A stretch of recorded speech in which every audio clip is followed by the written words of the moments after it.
gang, me again, and once in a while there is nothing wrong with a little show and tell.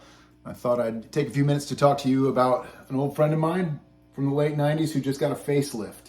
So back in the day, in the early to late 90s, I worked at a custom guitar shop in Northern Virginia called Pink Guitars. Quick shout out to John and Mark Nauf and Pernell and Chris and Brian and John and everybody.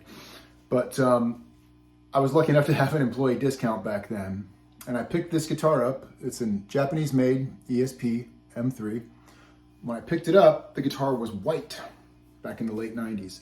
And over the years, the clear coat sort of like yellowed, and the guitar got, in my personal opinion, sort of ugly.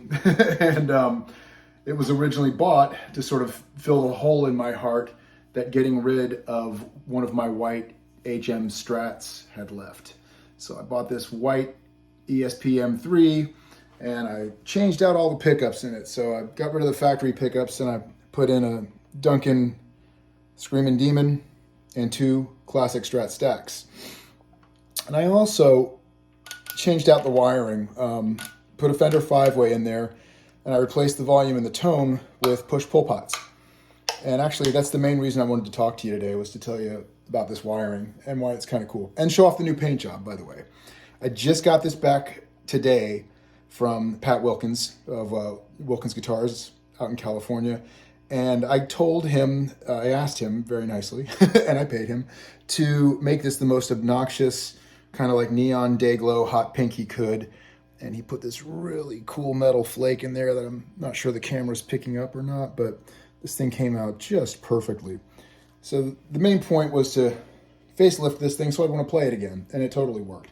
But the challenge when I put this thing back together was recreating this wiring job that I didn't really document, that I did a quarter of a century ago. Not trying to date myself or anything. But anyway, trying to make this turn the neck pickup on by itself is easy at any time, right? But then making this series parallel, it just became a little bit of an exercise. And I'll share a photo of that, what the wiring wound up looking like. But I'm proud to say that I only missed 2 connections the first time I wired it up today, and the second time everything was fine. But anyway, I wanted to share with you what this thing sounds like.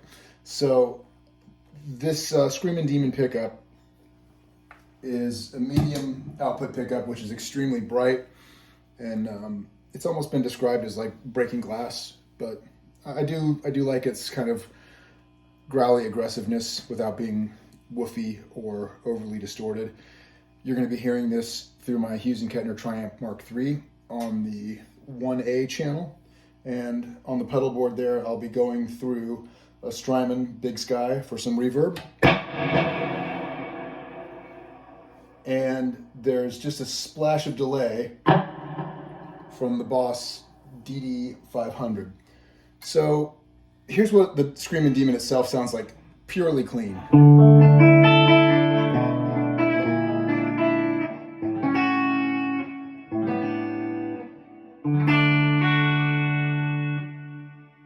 It's bright, it's kind of piercing.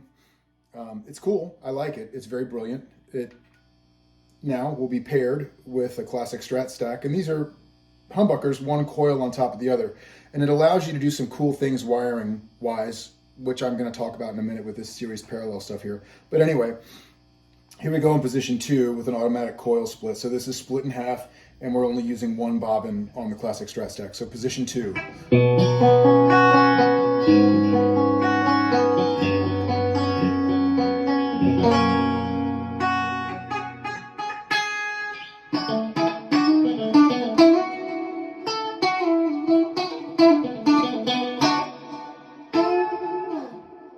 Pretty cool.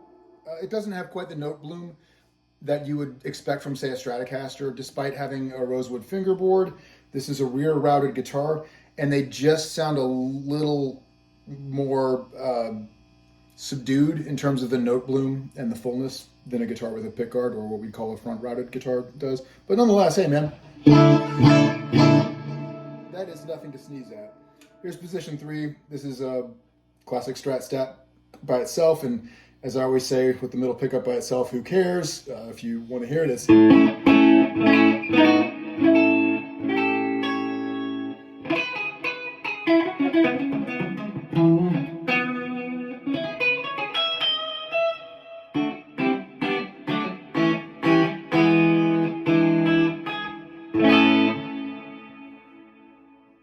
have much use for that personally.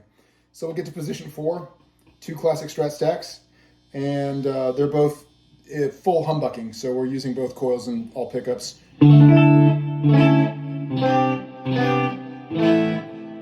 has some good note bloom, but no one is going to mistake this for being Stevie Ray Vaughan's Little Wing tone.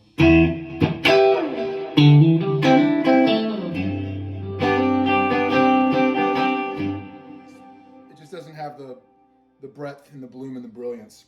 And here's the neck pickup all by itself.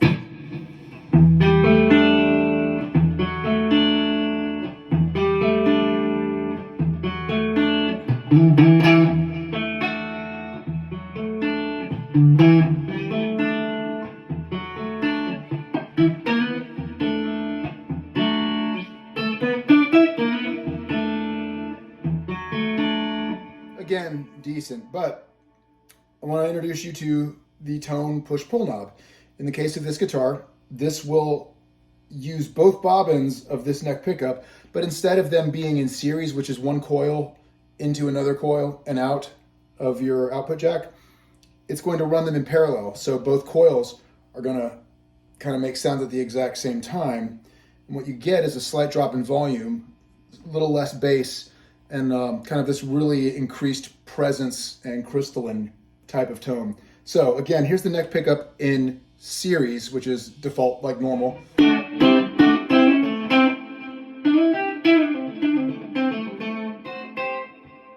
But if we put the same pickup in parallel, different ballgame.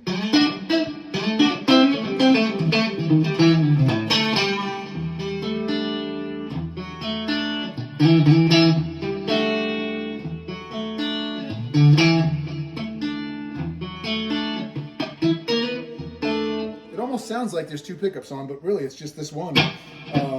Here's another example. The difference is more pronounced on a clean tone, by the way, but check it out. Here we go. Clean tone, like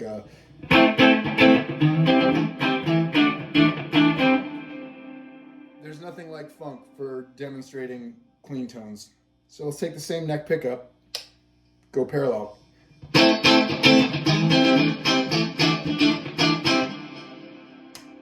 So needless to say, when you start going to the notch positions here with 2 and 4, standard full series, but if I go parallel in the neck, we get a lot more snap. A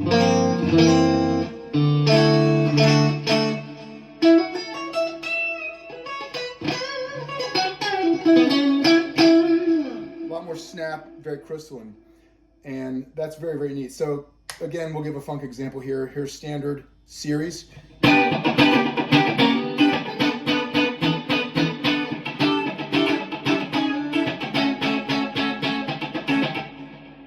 Now we'll just put the neck pickup in parallel with itself.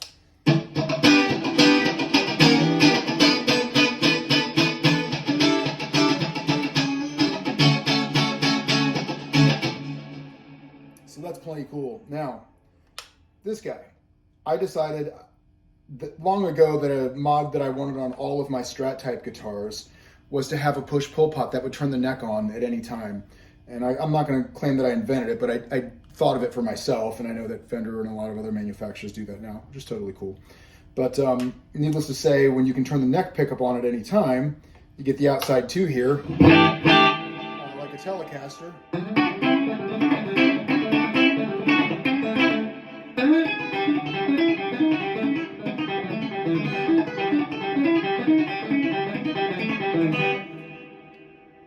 This is not my most amazing playing. This isn't rehearsed. This is more of a demo. Sorry guys, not super polished here or rehearsed. But take the neck pickup and put it in parallel with itself. And again,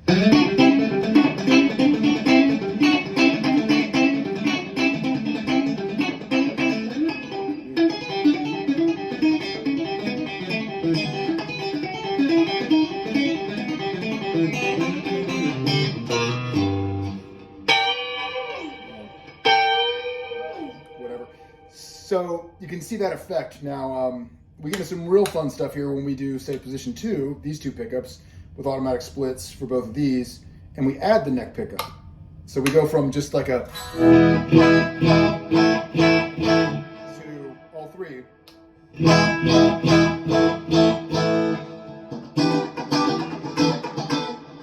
Very cool. And all of a sudden, put that neck in parallel.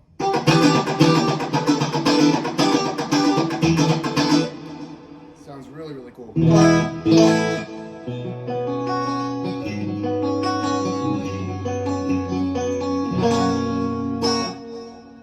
Very, very fun.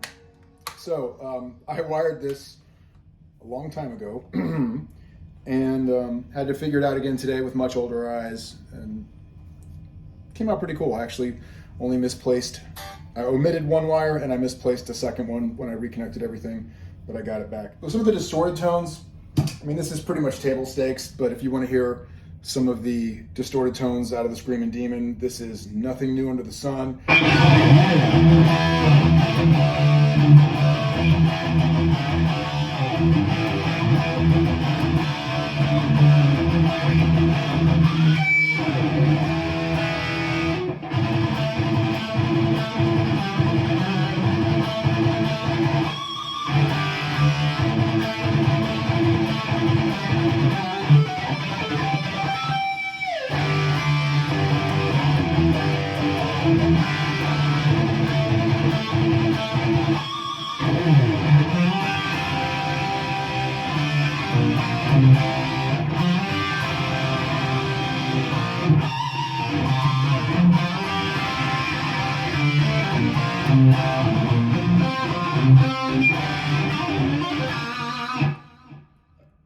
How about, a little something in the neck, I guess.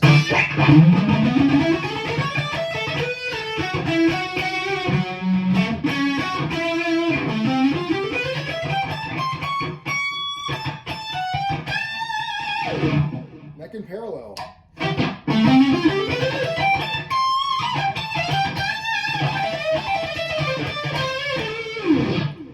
Again, the difference between series and parallel with just the neck pickup alone, it's not as evident with high gain, but I'll give you something sort of like a choppy, rhythmish.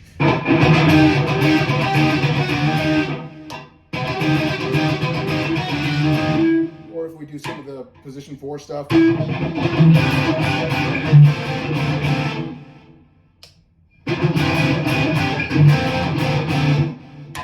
Some of the telly stuff.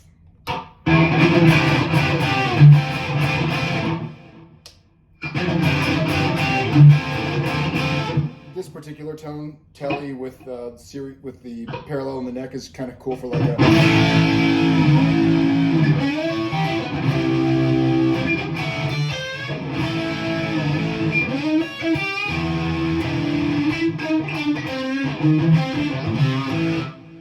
So, bottom line is sometimes everything old is new again. I love the paint on this. Thanks again, Pat. And this definitely brings back fond memories of the Pink Guitars days. And use push-pull pots, man. Series parallel, neck on anytime, get creative. Don't be stuck with the factory electronics. I hope this has been kind of fun for you as it has been for me. It's been great breathing life into this guitar. It's an old friend that feels brand new again. Thanks, and we'll see you next time.